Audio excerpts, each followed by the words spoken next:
Alright, hello everyone. How are you all doing today? I myself am doing well. A little disturbed at some recent news lately. Apparently, a man has just rammed his van into a Walmart distribution center and started firing upon the employees in there. I've read about 4 or 5 articles on this case, and none of them really seem to give more details than the bare minimum. This story seems to be about two or so hours old. We can get straight into the article though. 2 killed, 4 hurt in shooting at Walmart distribution center in Red Bluff. Suspect suspect shot by police. So he was gunned down 45 minutes after the entire thing went down. Many employees called into the police dispatchers. This is a developing story. Check back. 2 people were killed and at least 4 others were wounded Saturday after a gunman drove his SUV into a Northern California Walmart distribution center before opening fire on workers during a shift change. So I'm not too sure if he was exactly attacking for someone he knew who was going to be there, or if he was attacking because that during a shift change would mean that there's the most concentration of people inside. A gunman carrying an AR type weapon was reportedly shot by police after ramming his vehicle into the facility where employees clock in. After the vehicle caught fire, the man began shooting at workers, according to multiple witness reports. This is the kind of thing that really lends itself to the Second Amendment, right?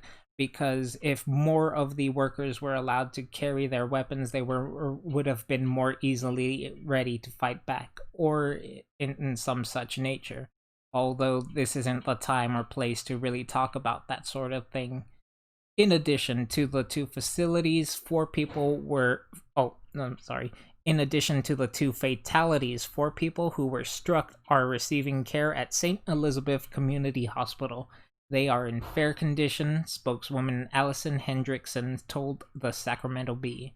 The incident began just after 3 p.m. south of Red Bluff, 120 miles north of Sacramento. Witnesses told the Red Bluff Daily News one of the victims was a woman who was shot as she tried to flee the building. So it's pretty clear that this guy didn't have a specific target then, if he's just randomly firing at any employee he comes across. There was also a fire at the facility, which is located in the 10800 block Highway 99 West. A man had also reported to dispatchers that his leg was run over when the shooter rammed a vehicle into the facility, but the man wasn't sure whether he'd been shot, according to the Record Searchlight in Reading. At the very least, we can truly assume that this guy was mad in some way and was going out for blood. He was trying to create as much destruction as he could. We have to wait and see what exactly his intentions were. I don't suppose if it was just him getting stir crazy from all the coronavirus and riots and things of that nature, or if this was, just a moment of insanity that he went through. The ordeal was over in less than 45 minutes after officers shot the suspect in the upper chest just before 3:45 p.m., according to radio communications. It was unknown if the alleged gunman had survived his wounds, but he was described to a Corning Observer report as a white man with black hair wearing a green and gray t-shirt and black shorts. We know, of course, that at this point, if the gunman was of some other race than white, this probably wouldn't be getting front page news coverage. There was an active shooter. He was shot. Last I heard, he was on his way to the hospital. Red Bluff City Manager Rick Crabtree told Chico television station KRCR. A spokeswoman from the Tehama Country Sheriff's Office was told not immediately available, according to dispatchers, who could not provide additional information. Police continues to work the scene and had cleared the building of further threats just after 5:30 p.m. So at least it was kept to a bare minimum. The 4 wounded are in fair condition, so there's nothing really life-threatening about that, although it's still very sad that 2 lives were indeed lost during this whole incident. An employee at the facility told Record Searchlight that he heard shooting from a semi-automatic weapon. Although most people in California wouldn't be able to identify a semi-automatic weapon just by ear, it went on and on. I don't even know how many times he fired. Scott, I can't pronounce that last name, told the newspaper. I just know it was a lot. Another employee, Frank Lister, 51, told the New York Times he had just started work when a coworker ran down the hallway shouting, "Active gunfire, active shooter," which, while good to inform everybody, might have created some panic, which is very bad for situations like this when people start to panic. Lister told the newspaper he had seen blood dripping from his colleague's arm. The shooter smashed a vehicle into the distribution center, officers said in a 3:08 p.m. call to dispatch. Police said the suspect's vehicle, described as a Suburban or other large SUV, was wedged into the front of the building, according to dispatch logs.